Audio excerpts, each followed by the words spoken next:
আসলে রক্ত অনেকগুলাই দিয়েছি, রক্তর কোনো হিসাব নেই, কারণ প্রতিদিনই 10টা 5টা 2টা 1টা কোনোদিন মিস হয় না। সবচেয়ে বেশি এই যে প্রবাসীরা হেল্প করে, আমাদের সবচেয়ে বেশি প্রবাসীরা হেল্প করে।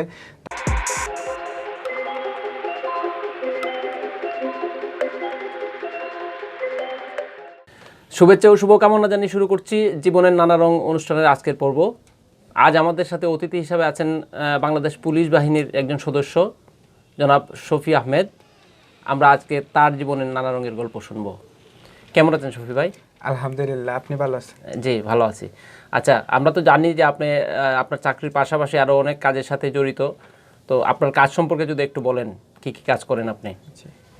আসলে কাজ, আমি সিলেটে 2010 সাল থেকে আমি অনার্সের জন্য আসি, অনার্স মাস্টার্স আমার মদন মোহন কলেজে। তখন থেকেই আমি আমার গ্রাম থেকে আসা আমার অনেক রুগী যারা আছে, তারপর ব্লাড যাদের লাগে তাদেরকে নিয়ে, তারাই আমাকে আসলে প্রায় সময় কল দিত। তখন থেকেই আর কি মানুষকে উসমানী হাসপাতালে মানুষকে চিকিৎসা নিয়ে হেল্প করা, তারপর আপনাকে রুগী ম্যানেজ করে দেওয়া, তারপর আপনাকে যে রক্ত ম্যানেজ করে দেওয়া, এরকম প্রায় সময়ই হতো। তারপর আমি 2014 সালে পুলিশে জয়েন করি। আমার তখন অনার্স শেষ দিকে, তো আমি পুলিশের ট্রেনিং করে এসে অনার্স শেষ করি। তারপর আমি আবার সেই আগের নিয়মেই চলে আসি। তারপরে এই সেম কাজ, রোগীদের হেল্প করা আর রোগীদের রক্ত ম্যানেজ করে দেওয়া। কোভিড আসলো এই 2020-এ কোভিড আসার যে একটা মানে হুলস্থুল শুরু হলো বাংলাদেশে। তখন আমি সিলেট মেট্রোপলিটন পুলিশের মিডিয়া অ্যান্ড কমিউনিটি সার্ভিসে ছিলাম। তখন আমি ছিলাম জিদান স্যারের অধীনে, এখন বর্তমানে উনি এসপি সিলেট রেঞ্জ। তো ওনার অধীনে থেকে আমরা অনেকগুলা ভিডিও বানাইছিলাম। তখন 26শে মার্চের অনেক আগের কথা বলতেছি, ফেব্রুয়ারি থেকেই আমাদের ক্যাম্পেনিং শুরু হয় সিলেট মেট্রোপলিটন পুলিশের। তখনই আমরা ওই যে শুরু করি, আমরা বিভিন্ন রকম লিফলেট, তারপর আপনার হ্যান্ড স্যানিটাইজার কীভাবে ইউজ করতে হবে, এই দিকে ভিডিও আর কি, আমরা বিভিন্ন ধরনের ভিডিও তৈরি করি, ইভেন মানুষের মধ্যে এটা প্রচার করতে থাকি। তারপর এক পর্যায়ে আমার মনে হলো যে লকডাউন যখন পড়ে গেল, তখন মনে হলো যে আমরা আসলে মানুষকে খাদ্য সহায়তা দেওয়া উচিত। মানুষ অনেক যারা অসহায় দরিদ্র মানুষ, এমনকি পশু, রাস্তার পশুগুলা, যে কুকুরগুলা কি পরিমাণ হাংরি ছিল, আমার কাছে অনেকগুলা ভিডিও আছে কুকুরের, অনেকগুলা ভিডিও, তারপর আপনার ছবি আছে, কুকুর কি পরিমাণ হাংরি ছিল। ওই 26শে মার্চ থেকে আমি খাদ্য সামগ্রী শুরু করি। আমাদের একটা বাইকিং কমিটি ছিল, ওইটার মাধ্যমে শুরু করি। তো ওইটার মাধ্যমে শুরু করার পর থেকে আমার এলাকাতে একটা ছিল সোশ্যাল কেয়ার অফ নেশন, ওইটার মাধ্যমে শুরু করি। আমি এখানে সিলেট শুরু করি। আমরা 3 জায়গা, মানে সিলেট, তারপর কুলাউড়া, 2 জায়গায় আমরা তো সমানভাবে খাদ্য সামগ্রী শুরু হয়, আমরা খাদ্য সামগ্রী বিতরণ করা।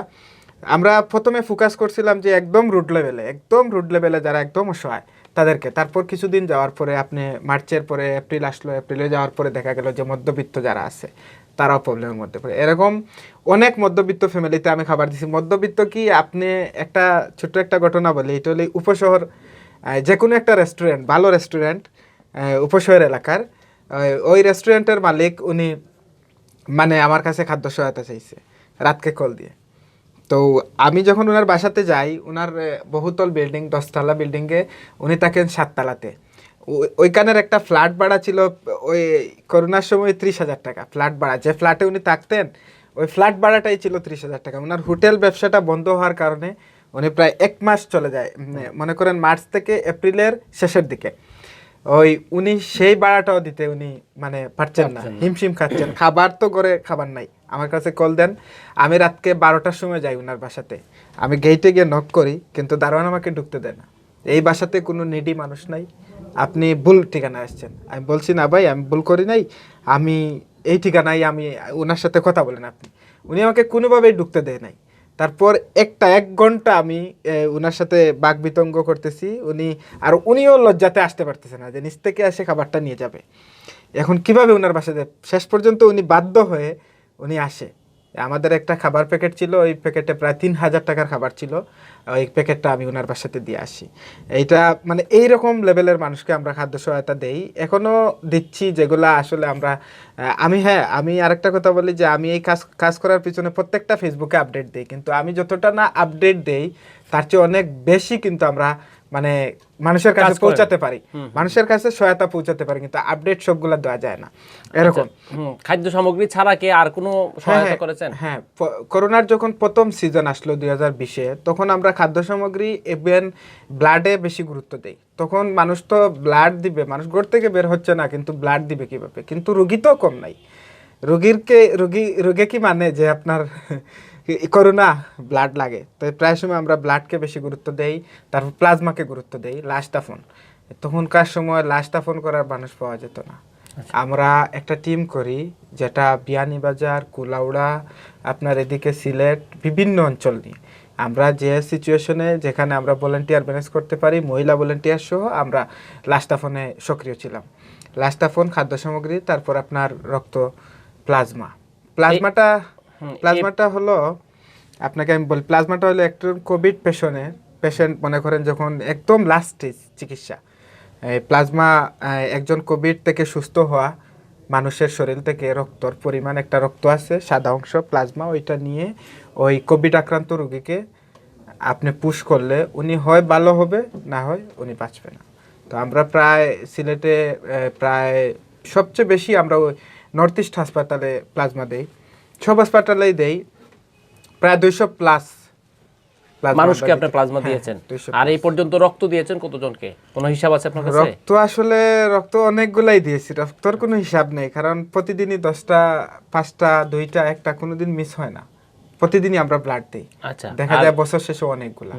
আর লাশ দাপনের যেটা আমরা জানি যে সৎকারে বেশ করোনার সময় অনেক সমস্যা হয়েছে, তো আপনারা তখন কতজন মানুষকে এই সৎকারে সহযোগিতা? আমরা আসলে লাশ দাফনটা আমরা টিম ওয়ার্ক করি বিভিন্ন জায়গায়, বিভিন্ন জায়গায় টিম ওয়ার্ক করার কারণে বেশি হয় নাই আমাদের। সিলেট আমরা বেশি করতে পারি নাই, কারণ এই করোনার যখন প্রথম সিজন ছিল তখন মানুষে ভয় পেত, 20-25টা হবে এরকম, কিন্তু প্রথম ভয় পেত, এরপরে আর করোনা এই লাশ দাফন নিয়ে তেমন মানুষ ভয় পেত না। আচ্ছা, এই যে কাজগুলো করতেন তখন কি যারা এই লাশ দাপন কার্যক্রমে অংশগ্রহণ করতেন তারা কি আপনাদের মতোই ভলান্টিয়ার, নাকি তাদেরকে কোনো অর্থ দিতে হতো? না, সব আমাদের মতো স্বেচ্ছাসেবী। এখনো আমার সাথে আমার একটা টিম আছে, মানবিক টিম সিলেট, এবং আমার এলাকাতে টিম আছে, তারপর ওই যে আমার সোশ্যাল কেয়ার অফ নেশন, আমাদের প্রত্যেকটা টিমই স্বেচ্ছাসেবী, স্টুডেন্ট যারা, তারপর কর্মজীবী যারা আমার মতো কাজের পাশাপাশি করে, সবাই বিনা পারিশ্রমিক। এবং তাদের সাথে আমরা আমাদের পকেটের টাকা দিয়ে এই কাজগুলো করি। আমি প্রতি মাসেই আমার স্যালারি, তারপর আমার স্যালারি তো থাকেই না, আমার আম্মার কাছ থেকে আমার আনতে হয়। আমার বাবা মুক্তিযোদ্ধা ছিলেন, ওনার যে ভাতাটা পান ওইখান থেকে আমি প্রতি মাসেই নিয়ে আসি। মানে এই যে কার্যক্রমগুলো করেন তার আর্থিক সংস্থান মূলত আপনারা নিজেরাই করেন? হ্যাঁ, না, আমরা নিজেরাও করি, কিন্তু মানুষদের সবচেয়ে বেশি যে প্রবাসীরা হেল্প করে, আমাদের সবচেয়ে বেশি প্রবাসীরা হেল্প করে। তারপর প্রবাসীর পাশাপাশি যারা চাকরিজীবী আছে দেশের, তারপর আপনার ব্যবসায়ী, তারপর বিভিন্ন শ্রেণী পেশার মানুষ। আপনি বিলিভ করতে পারবেন না, করোনার সময় স্টুডেন্টরা টাকা, এই তাদের অল্প অল্প টাকা, 10 টাকা 5 টাকা জমি আমাদের কাছে দিচ্ছে হেল্প করার জন্য মানুষকে, স্টুডেন্টরা। আচ্ছা, তো এই যে আস্থা জায়গাটা মানে কিভাবে তৈরি হলো আপনাদের প্রতি মানুষের? কারণ আমরা তো জানি যে বিভিন্ন সমস্যা হয় আস্থার টাকা দেওয়ার ক্ষেত্রে। এটা আসলে আমি বলবো যে আসলে এটা কৃতিত্ব ফেসবুক। আমরা যে ফেসবুকে আপডেট দেই, মনে করেন এখন আপনি আমাকে একটা প্রজেক্টের জন্য এই টাকাটা দিলেন, আমি আপনাকে এই প্রজেক্টের যে কাজ আছে সবগুলা করে আপনাকে আমি ওই যে ফিডব্যাকটা দিয়ে দিলাম, আপনি পেয়ে গেলেন যে আপনি কত টাকা কিভাবে খরচ করলেন, কার পিছনে। এটা শুধু বাউচার না, আমরা লাইভ করি, ভিডিও করি, সব করে আমরা ডকুমেন্টটা পাঠিয়ে দিই। এখন পর্যন্ত আমরা এগুলা চলমান করতেছি। বুঝছি, এক ধরনের জবাবদিহিতার বিষয় ছিল আপনাদের মধ্যে। হ্যাঁ, স্বচ্ছতার বিষয় ছিল। এখনো আমরা যদি কোনো প্রজেক্ট নিয়ে কাজ করি, তাহলে এখানে যদি 20 টাকা খরচ হয়, এর মধ্যে 15 টাকা যাবে মানে সহযোগিতা, আর 5 টাকা আমাদের পকেট থেকে যায় প্রত্যেকটা প্রজেক্টে এখন পর্যন্ত। আচ্ছা, এই যে কাজগুলা দীর্ঘদিন ধরেই করে যাচ্ছেন আপনারা, এমন কোনো স্মৃতি বা ঘটনা মনে আছে কিনা যে কাউকে রক্ত দিতে গিয়ে আপনি কোনো খুব ঘটনাবহুল পরিস্থিতির মধ্যে পড়েছেন বা বিব্রতকর পরিস্থিতির মধ্যে পড়েছেন? হ্যাঁ, আসলে এটা খুবই দুঃখজনক বিষয়। আমরা প্রায় সময় এটা দেখি, আমার সাথে অনেকবার ঘটছে। আমার সাথে বলতে আমরা তো বিভিন্ন রক্তদের ম্যানেজ করি, ডোনারদের। তো আমি একজন ডোনারকে ওনাকে পাঠাই আমি উসমানী মেডিকেল কলেজ হাসপাতালে। উনি একজন মানে বেসরকারি প্রতিষ্ঠানের এমপ্লয়ি, উনি সারাদিন মাঠ পর্যায়ে কাজ করে, এত ব্যস্ততার মধ্যে উনি যায় উসমানী মেডিকেল কলেজ হাসপাতালে। যিনি ডোনার? হ্যাঁ, ডোনার। যাওয়ার পরে যার রক্ত লাগবে উনি বললেন যে ভাই আপনার আপনার নাম কি? তো বললো উনি যে আমি অমুক। তারপর নামটা শুনে উনি বললেন ভাইয়া হ্যাঁ ঠিক আছে, কিন্তু আমরা তো এইরকম ব্লাড দরকার, এই কন্ডিশন, মানে ধর্ম নিয়ে উনি একটু করলেন যে আমার এই ধর্মের ব্লাডটা প্রয়োজন। তারপর উনি খুব কষ্ট পেল। আজ পর্যন্ত ওই ডোনারের সাথে আমার যোগাযোগ হয় নাই। আমার ওই যেদিন উনি আমাকে ফোন দিয়ে বলছিল, এরপর থেকে এখন পর্যন্ত আমার ফোন রিসিভ করে নাই। যে আমি কার কাছে পাঠাইছি ব্লাড দেওয়ার জন্য। এটা আমার খুবই মানে এখনো মনে হইলে আমার খুব কষ্ট লাগে যে আমি একজন ডোনারকে এরকম মানে আমি মানে পাঠাইছি, কিন্তু ওই মানুষটা অপমান করলো। এই অপমানের কারণে সে আর ব্লাড দিবে কি না অদূর ভবিষ্যতে এটাও আমি মানে বুঝতে পারতেছি না, কিন্তু আমার মনে হয় সে আর দিবে না। এই ধরনের মানে জিনিস, যে এই ধরনের কালচার বা এই ধরনের বাজে প্রকৃতির মানুষগুলো যাতে এই কাজগুলো না করে, আপনাদের চ্যানেলের মাধ্যমে আমি বলবো যে ব্লাড নিয়ে অন্তত পক্ষে আপনারা ধর্ম ব্লাডের দিকে টানাটানি করবেন না। আচ্ছা, আর এমনিতে কোনো ভালো স্মৃতি আছে কিনা যে একটা জায়গায় গেলেন, যে ঘটনাগুলা দেখলেন, দেখার পরে আপনার বিবেকে নাড়া দিল, এরকম কোনো ঘটনা আছে কিনা? ভালো স্মৃতি বলতে আমাদের সব স্মৃতি বেদনাদায়ক, যেহেতু আমরা গরিব অসহায় রোগীদের নিয়ে কাজ করি। এর মধ্যে দুইটা ঘটনা আমি বলি। একটা হলো আপনার করোনার সেকেন্ড সিজন, তখন অক্সিজেনের খুব চাহিদা সিলেটে। আমরা যে ইয়েগুলাতে অক্সিজেন যারা বিজনেস করে ওদের কাছেও অক্সিজেন ছিল না। এরকম হঠাৎ একদিন রাতকে আমার কাছে কল আসে যে একজন অন্তঃসত্ত্বা মেয়ে, অন্তঃসত্ত্বা, উনি ইয়ে থেকে আসছেন আপনার চুনারুঘাট থেকে এসে উসমানিতে ভর্তি হয়েছেন, কিন্তু উসমানির লাইনের যে অক্সিজেনটা ওইটা কাভার হচ্ছে না, ওনার অনেক বেশি লাগছে, 10 লিটার 15 লিটার প্রয়োজন। আইসিইউ খালি নেই, কিছু খালি নেই। তখন তো খুবই রিচ ছিল এই জিনিসগুলা। আমি একটা অক্সিজেন নিয়ে যাই, ওনাকে দিয়ে আসি। আমার কাছে অক্সিজেন সরবরাহ ছিল, আমরা মানুষকে হেল্প করতাম, অক্সিজেন সার্ভিস দিতাম ফ্রি বিনামূল্যে, ওনাকে দিয়ে আসি। কিন্তু সেকেন্ড টাইম ওনার যে অক্সিজেনটা আমি দিব, ওই সময় আমার হাতে আর কোনো অক্সিজেন ছিল না। অক্সিজেনটা আমার রিফিল করে ওই আলিবাইয়ের দোকান থেকে ওই পার থেকে রিফিল করে আমি নিয়ে আসতে আসতে রোগীটা মারা যায়। উনি ওই মেয়েটা অন্তঃসত্ত্বা ছিল, ইভেন তো উনার মেয়েটাকে ওনার বাড়িতে পাঠাইতে মানে তখন তো মারা যায়। আমরা ওইখানে গিয়ে তখন দেখি মেয়েটা মারা যায়, আমি চলে আসি এবং উনাকে আর আমি এতই ব্যস্ত ছিলাম যে উনাকে আর জিজ্ঞেস করা হয় না উনি কীভাবে বাড়িতে যাবে, এতটা অসহায় উনি। আমি আর জিজ্ঞেস করা হয় নাই, অন্য একটা জায়গায় আমি চলে যাই অক্সিজেন নিয়ে, যেহেতু ও মারা গেছে, ওর পিছনে আর পড়ে। ওই সময়টা দিন রাইতে আমরা ছিলাম বাইরে সব সময়। তো আমি ওইখান থেকে 3টার দিকে রাতকে পুলিশ লাইন আসি। 3টার দিকে আমাকে কল আসে যে এখনও লাশ নিয়ে উনি বারিন্দায় বসে আছে। ওই রাতকেই আমি প্ল্যান করি যে আমি একটা না অনেকগুলা অ্যাম্বুলেন্স আমরা ক্রয় করব, যেগুলা বিনামূল্যে মৃত গরিব অসহায় মৃত ব্যক্তিদের বাড়িতে পৌঁছে দিবে এবং গরিব অসহায় রোগীদের বিনামূল্যে সার্ভিস দিবে। ওই দিনই আমরা প্ল্যান করি। ওই মানুষটাকে বাড়িতে পাঠাইতে আমার ওই দিন প্রচুর কষ্ট হয়েছিল। বৃষ্টি দিচ্ছে প্রচুর পরিমাণে, আমি যে বের হয়ে যাব, আমার শরীরটা কাঁপতেছে। প্রায় 20 ঘন্টা আমি কোনো রেস্ট করি নাই, কাঁপতেছে শরীরটা। আমি যে পুলিশ লাইনের 5তলার উপরে উঠছি আর 5তলা থেকে নেমে আমি যে আবার আসবো, ওই ক্ষমতাটা আমার শরীরে নাই। মানে টানা 20 ঘন্টা আমি আর কোনো রেস্টও করি নাই, খাওয়া দাওয়া হয় নাই।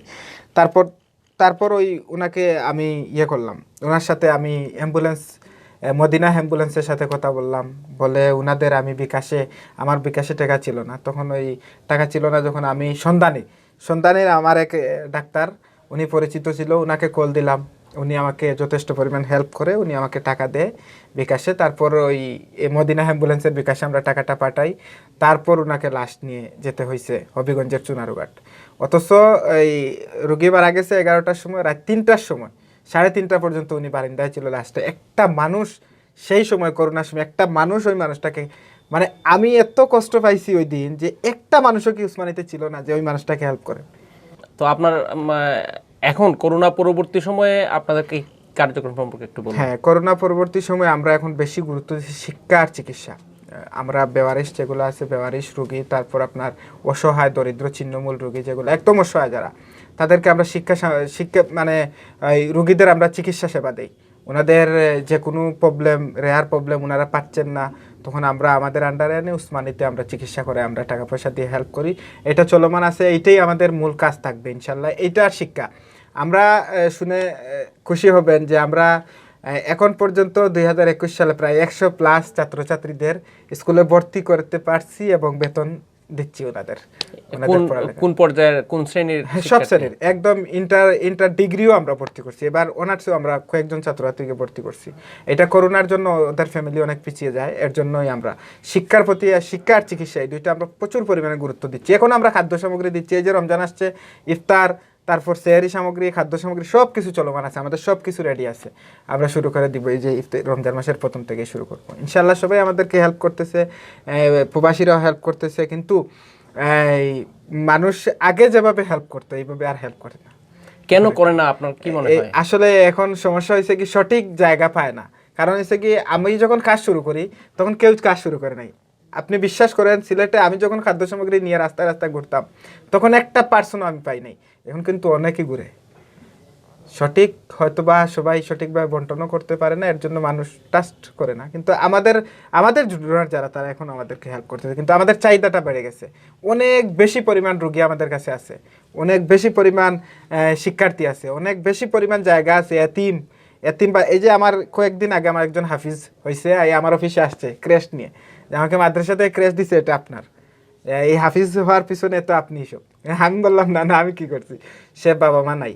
এরকম অনেকেই আছে আমাদের কাছে, কিন্তু আমরা হেল্প করার জন্য ওই রকম অর্থ পাচ্ছি না। যদি আপনাদের মাধ্যমে বলবো, যদি প্রবাসীরা সহ বাংলাদেশের কেউ যদি হেল্প করতে চায় তা আমাদের টিমে হেল্প করবেন। আমরা প্রত্যেকটা ডকুমেন্টস আপনাদের কাছে পাঠিয়ে দিব, এবং আমরা প্রত্যেকটা খাত আপনার ভিডিও সহকারে, এবং ওই মানুষের যার নিডস তার, আমরা কোনো রোগীকে কিন্তু একদিনের জন্য চিকিৎসা করি না, তার খাদ্য সামগ্রী সহ তার ফ্যামিলির ফুলফিল সব কিছু একদম শিক্ষা সহ প্রত্যেকটা জিনিস 2 থেকে 3 বছর। আমাদের যে রোগীরা আছে তারা 3 বছর 2 বছর থেকে আমাদের কাছ থেকে সেবা নিচ্ছে, কোনো নিচ্ছে। আচ্ছা, এইসব কার্যক্রম করতে গিয়ে যেমন শিক্ষামূলক কার্যক্রমে একজনকে সহায়তা করলেন বা চিকিৎসা করলেন, তো এইসব কার্যক্রম করতে গিয়ে কোনো সময় কি হতাশ হয়েছেন বা খারাপ লেগেছে কোনো কিছুতে? হ্যাঁ, প্রায় সময়, অনেক সময় হতাশ হতে হয়, কারণ মানে যখন আমরা পারি না কাউকে হেল্প করতাম তখন আমাদের খুবই হতাশ লাগে, খুবই খারাপ লাগে। এরকম অনেক কাহিনী আছে, যেটা হলো কি এই যে লাস্ট কিছুদিন আগে একটা ছাত্র লাস্ট ডেট, যে সে এই মেডিকেল ভর্তি পরীক্ষা দিবে তো তার কাছে কোনো টাকা নাই। আমার সাথে যোগাযোগ করতেছে, সে মেডিকেল ভর্তি পরীক্ষা যে দিবে সে ফর্ম ফিল আপ করবে, যে আমরা কম্পিউটারে করি না ইয়েতে, ওই 1000 টাকা লাগে, ওই 1000 টাকাও তার কাছে নাই, আমার কাছেও টাকা ছিল না। আমি অনেকভাবে পোস্ট দিছি ফেসবুকে, বিভিন্ন মাধ্যমে যোগাযোগ করি, কোনোভাবে এই টাকাটা ম্যানেজ হচ্ছে না। কত টাকা? 1000 টাকা, মাত্র 1000 টাকা। আমরা অনেক সময় দেখা যায় আমরা অনেক রুগীকে অ্যাডভান্সই হেল্প করে ফেলি কারো কাছ থেকে সহায়তা পাওয়ার আগে, তখন আমাদের অনেক ঋণ হয়ে যায়। এর জন্য আমি ব্যক্তিগতভাবে অনেক লুজার। আমি তো গত করোনার সময় আমার 2020 সালে 25শে মার্চ আমার একটা লোন হয়, যেটা বাংলাদেশ পুলিশ একটা ব্যাংক আছে, সেটাতে 5 লক্ষ টাকার লোন, ওইটা আমি তুলেছিলাম আসলে আমার বিয়ের জন্য। সেটা কিন্তু এই করোনার পর থেকে এখন পর্যন্ত আর নাই। তারপরে আমার প্রবাসী একজন ভাই ওই করোনার সময় 1 লক্ষ টাকা আমাকে দেয়, মানে হেল্প করে, সেটাও খরচ হয়ে গেছে, বিয়ের জন্যই দিছিল, শেষ হয়ে গেছে। তারপর আপনার এখনও আমার অনেক দোকান আছে যেগুলাতে আমার কাছে টাকা পায়। এইরকম ফার্মেসি, আমার 3টা ফার্মেসি আছে আপনার উসমানীতে, যেগুলাতে আমাদের রোগী যারা আছে কন্টিনিউ ওষুধ নেয়। এই ফার্মেসিগুলোতে আমার অনেক ঋণ আছে। তারপর আপনার যে দোকান থেকে আমরা খাদ্য সামগ্রী নেই, আমাদের পুলিশ লাইনের সামনে মোহন ডিপার্টমেন্টাল স্টোর, এখন যান আপনি বা আমি ফোন নাম্বার দিয়ে জিজ্ঞেস করেন, আমার কাছে টাকা পায়। এবং ওনার তালিকাতা থেকে একটা মেসেজ আছে প্রত্যেক মাসে। আচ্ছা, ট্রাই করতেছি, ওগুলো আমরা দিয়ে দিব ইনশাল্লাহ। এই নিজে থেকেই দিতে হবে, যা গেছে ঋণ হয়েছে, কিন্তু ওই সময়টা আমার কাছে মনে হয়েছিল যে আমার হেল্প করা প্রয়োজন, এর জন্যই হেল্প করছি। তো আপনি এই যে কাজগুলো করে যাচ্ছেন, কাকে দেখে এই অনুপ্রাণিত হলেন এই কাজের জন্য? অ্যাকচুয়ালি এটা যদি আমি বলি তাহলে আমার বাবা, কারণ আমার বাবা এই এমন একজন মানুষ, তিনি দেশের জন্য অনেক কিছুই করছেন, একজন দেশপ্রেমিক আমি বলবো। রাজারবাগ পুলিশ লাইনে 1971 সালে যেদিন 25শে মার্চ কালো রাত আমরা যেটা বলি, প্রথম যে প্রতিরোধটা, এটাই আমাদের বাবা এবং অন্যান্য পুলিশের মাধ্যমে এটা হয়। সেখান থেকেই তো আমার বাবা প্রতিরোধ শুরু করেন। 1971 সালের যে যুদ্ধ, ওই রাত্রি 4টা পর্যন্ত ওনারা যুদ্ধ করেন, তারপর উনি চলে আসেন ওইখান থেকে। যেহেতু এটা সবাই জানে এই ইতিহাসটা, যে ওইখানে বড় বড় ট্যাঙ্ক মোটর সহকারে আক্রমণ করা হয়, তারপর চলে আসেন ওখান থেকে, এসে সিলেটে মুক্তিযুদ্ধে যোগ দেন। এরপর থেকেই, আর আমার বাবা খুবই ছিলেন, শৌখিন মানুষ, মানে মানুষকে খাওয়াতে খুব ভালোবাসতেন। উনি খুব পছন্দ করতেন ইলিশ মাছ, এবং ইলিশ মাছ, বড় বড় ইলিশ মাছ নিয়ে আসতেন। আমাদের বাড়ির যারা ছিল, চাচা ফুফু আত্মীয় স্বজন সবাই কিন্তু আমার আব্বু, আমাদের যে বাসা ছিল, বিভিন্ন জায়গায় বাসা থাকতো, চাকরি করতেন পুলিশে, ওইখানে যেতেন সবাই। আমি অনেক গল্প শুনছি, আমি কিন্তু ওনাকে বেশি দিন পাই নাই, কিন্তু আমার মনে হয়েছে যে আমি মানে এটা ব্লাড রিলেটেড একটা কাজ, ওই আদর্শটা ধারণ করে আপনি কাজ করে যাচ্ছেন, ব্লাড রিলেটেড। আপনার ভবিষ্যৎ পরিকল্পনা কি? ভবিষ্যৎ পরিকল্পনা আরো সাম পিপল থেকে বিগ পিপলকে হেল্প করা, এটাই আমার ভবিষ্যৎ পরিকল্পনা। এর জন্য আমি কাজ করতেছি ব্যক্তিগতভাবে। আমি যেহেতু আমি মাস্টার্স ফার্স্ট, তারপর আমার বিবিএ এমবিএ আমার দুটোটাই ফার্স্ট ক্লাস, তাই আমি চেষ্টা করতেছি যে আমি এমন কিছু করি যাতে আমি বিগ পিপলকে হেল্প করা যায়। আমি আমি ট্রাই করতেছি, আমি হয়তোবা কিছুদিনের মধ্যে আমার ভালো কিছু হতে পারে। এখন এইসব কাজ করতে গেলে তো একটু সাংগঠনিক কাঠামো দরকার। এরকম কোনো পরিকল্পনা আছে কিনা যে ব্যক্তি পর্যায় থেকে এটা একটা প্রাতিষ্ঠানিক পর্যায়ে নিয়ে যাওয়ার জন্য আপনার এই ভলান্টিয়ার কার্যক্রম? হ্যাঁ হ্যাঁ, এটাই আমরা চেষ্টা করতেছি। আমাদের একটা টিম আছে, ছোট টিম। আমরা এই টিমকে আমরা একটা পর্যায়ে নিতে চাই যে আমি না থাকলেও যাতে টিমটা কাজ করে, মানুষের জন্য কাজ করে। এটা খুবই আমরা চেষ্টা করতেছি। আমাদের দর্শকদের উদ্দেশ্যে কিছু বলবেন কিনা? দর্শকদের উদ্দেশ্যে আসলে একটাই আমার চাওয়া যে আসলে আপনাদের সহযোগিতায়, আপনাদের ভালোবাসায়, আপনাদের অনুপ্রেরণায় আমি শফি সিলেট মেট্রোপলিটন পুলিশে চাকরি করেও মানুষের সহযোগিতা করতে পারি।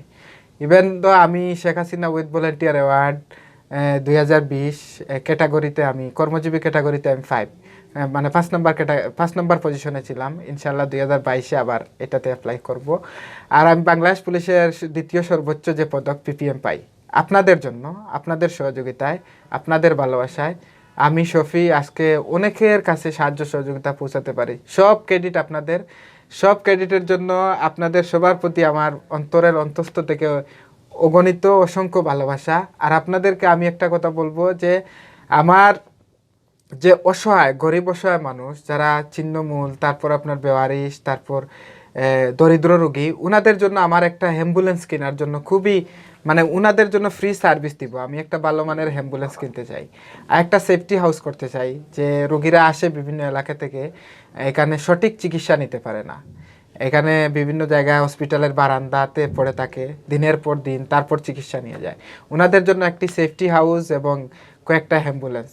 তবে আমি আপাতত একটা অ্যাম্বুলেন্সের জন্য সবার কাছে অনুরোধ করব, যদি আমাকে হেল্প করেন, কোনো সহৃদয়বান ভাই কেউ থাকেন, আমাদেরকে একটা অ্যাম্বুলেন্স দিয়ে হেল্প করেন, তাহলে আমরা আসলে অসহায় মানুষদের জন্য আপনাদের কাছে আমি এই সাক্ষীটা দিচ্ছি যে অসহায় মানুষের কাছে আমি যাই।